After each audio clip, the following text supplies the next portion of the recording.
bahan baku langsung, misalnya kayu, itu termasuk variable cost. Jadi dia tergantung berapa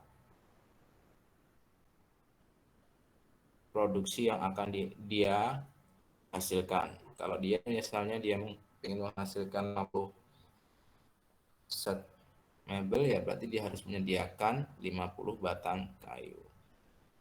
Oke. Kemudian kita masuk yang kedua, itu disebut dengan biaya tenaga kerja. Sama juga, biaya tenaga kerja itu ada yang bersifat langsung dan tidak langsung ya. Seperti ini.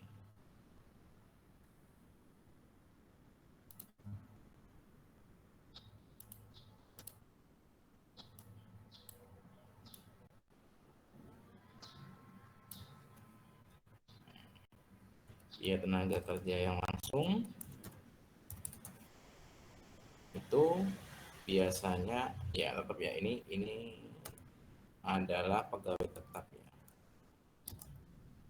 Maksudnya gimana nih pegawai tetap? Jadi kan kalau pegawai tetap dia mau menghasilkan 50 set setiap bulan, hasilkan 10 set setiap bulan, pasti dia akan tetap digaji. Nah, ketika langsung itu dia termasuk fixed cost ya. Ya termasuk fixed cost.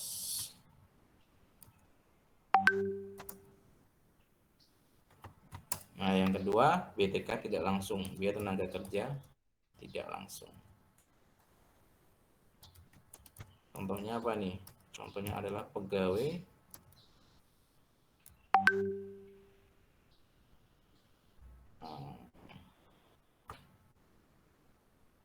apa ya?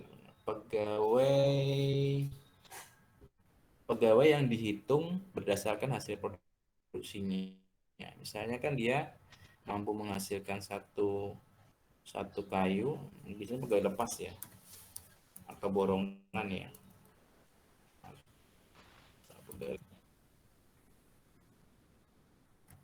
Dia itu termasuk variable cost.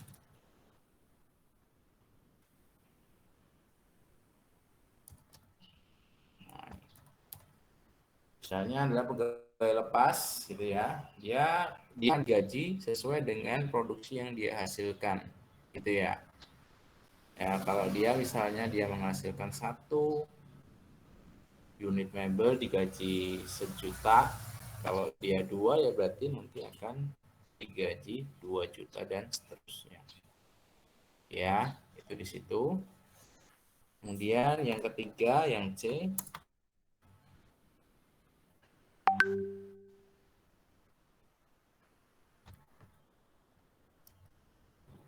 itu disebut dengan biaya overhead pabrik.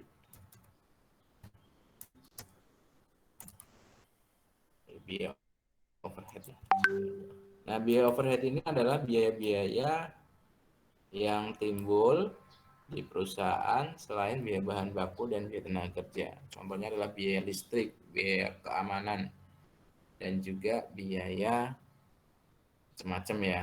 Jadi yang tidak ada di dalam biaya bahan baku maupun biaya tenaga kerja, tapi dia berfungsi untuk menghasilkan produk. Oke, sampai di sini bisa dipahami. Jadi kalau perhitungan HPP itu kalau dalam akumulasi biasanya itu dihitung sebesar 70% ya dari harga jual. Itu maksimal. Itu analisa yang biasa digunakan untuk mendeteksi apakah kita bisa untung, yaitu kalau HPP-nya itu maksimal adalah 70%. Ya, berikutnya itu adalah nah ini ya pemasaran.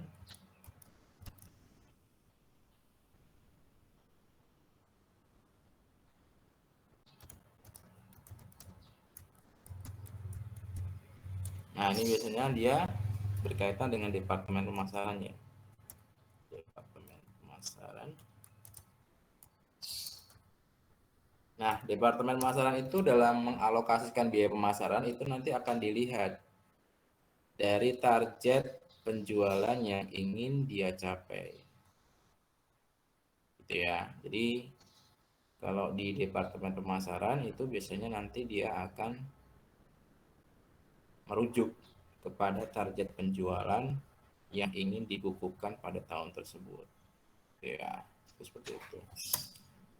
Yang berikutnya itu adalah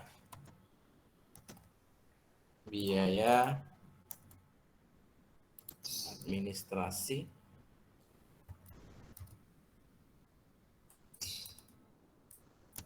dan umum ya.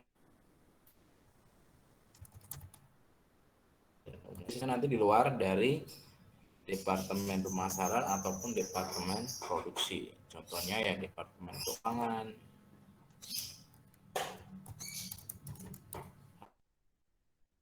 HRD,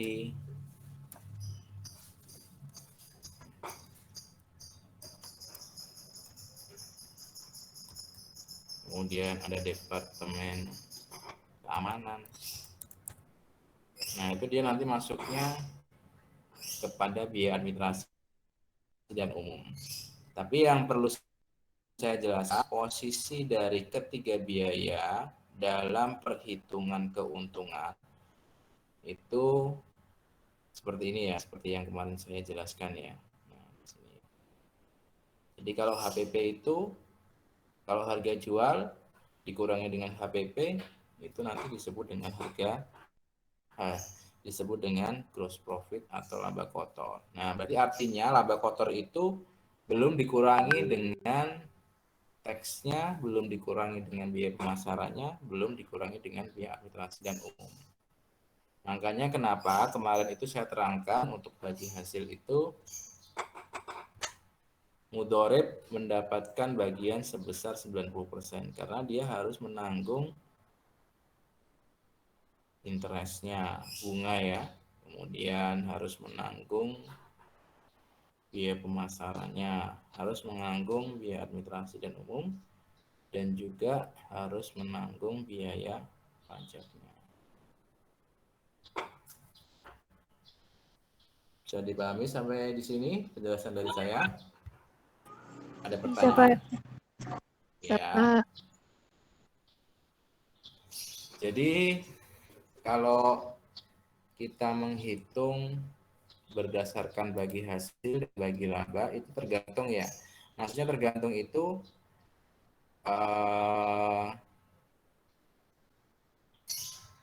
bisa dilihat kalau misalnya bank itu yang tidak memiliki spekulasi tinggi, ya udah saya langsung minta 10% dari gross profitnya. Tapi kalau dia memiliki spekulasi yang tinggi bahwa mudorib tadi yang diserahkan uang dari bank tadi itu dia bisa mengelola biayanya, itu maka bagi laba itu menjadi keuntungannya yang lebih besar, gitu ya.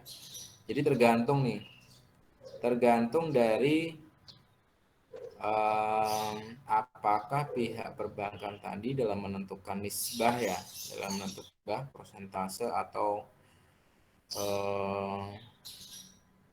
persentase keuntungan antara pihak sohibul mal dengan si mudorib, itu tergantung dia memiliki memiliki perhitungan tinggi atau enggak, tergantung dari sifatnya. Maksudnya sifatnya itu adalah dia berani enggak. Kalau dia sifatnya konservatif atau dia enggak berani, maka dia bisa pakai bagi hasil ya. Karena apa? Karena dia enggak mau ribet dengan biaya pemasaran, biaya administrasi dan umum. Ini kan kalau di ranah audit gitu ya, kan misalnya mudorib ini kan dia ngitungnya ada pemasaran, ada administrasi dan umum. Itu biasanya di follow apa di follow apa ya, ditinggikan ya. Nah, itu biasanya nanti dia akan mengurangi net profitnya atau persentase dari bagi hasil, bagi labanya. Gitu ya. Bisa dipahami sampai di sini? Ada pertanyaan? Ada pertanyaan? Jelas ya? Nanti mekanismenya seperti itu ya. Ini sudah disebutkan di akuntansi biaya ya, akuntansi biaya plus auditing sedikit tadi ya. Jadi artinya bahwa kalau spekulasinya bank itu tinggi, maka dia akan menggunakan bagi laba ya. Artinya bagi laba itu kalau artinya dia si pihak perbankan tadi, sohibul mal tadi itu menilai bahwa si mudorib yang diberikan dana ini dia mampu mengelola perusahaannya dengan baik, maka dia nanti akan mengefektifkan, mengefisienkan semua biaya yang muncul sehingga nanti net income-nya bisa gede ya. Kalau income-nya lebih gede kan dia dapat bagian 30% kan. Kemungkinan besar lebih besar daripada bagi hasil. Tapi kalau si pihak sohibul malnya itu tadi dia spekulasi nggak tinggi, nah biasanya dia nanti akan memilih nisbahnya ya, nisbahnya itu adalah di bagi hasil. Karena dia tidak perlu menanggung biaya pemasaran dan juga biaya administrasi dan umum dan juga biaya teksnya. Gitu. Oh ya, saya minta maaf nih, saya harus ada nguji. Oh ya, gimana kalau minggu depan kita off kan, kita main lagi di setelah Lebaran? Setuju nggak kira-kira? Setuju, Atau Pak. ada ya? Setuju, Pak. Setuju, Pak. Iya, Pak. soalnya pengajarnya juga kelelahan gitu ya. Ya kemungkinan minggu depan itu saya banyak nguji munakosa, banyak nguji skripsi, jadi lebih baik kita off-kan sekalian, kita ganti nanti di setelah Lebaran.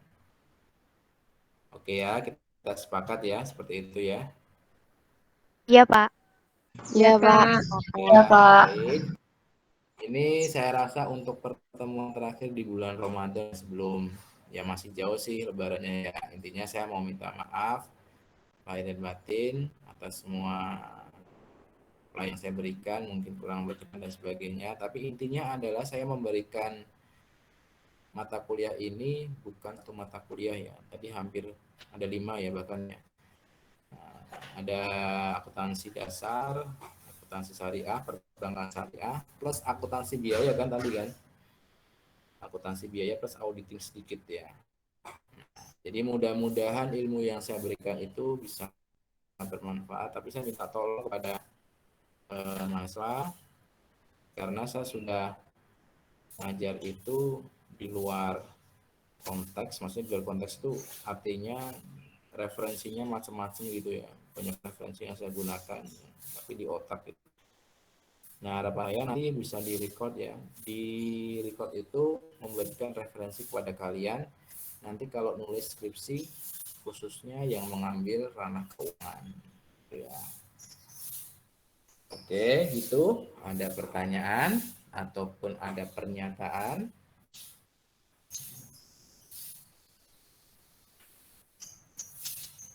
Baik, kalau tidak ada, saya rasa kuliah yang sedikit ini, karena saya harus menguji juga, saya cukupkan sampai sekian ya. Oke, bisa? Bisa, Pak. Baik, nanti seperti biasa absensinya ke WA Group. Oke, saya rasa untuk pertemuan kali ini saya cukupkan. Kurang lebihnya mohon maaf. Bila taufiq wal hidayah. Wassalamualaikum warahmatullahi wabarakatuh. Waalaikumsalam warahmatullahi wabarakatuh. Terima kasih, Pak. Terima kasih, Pak.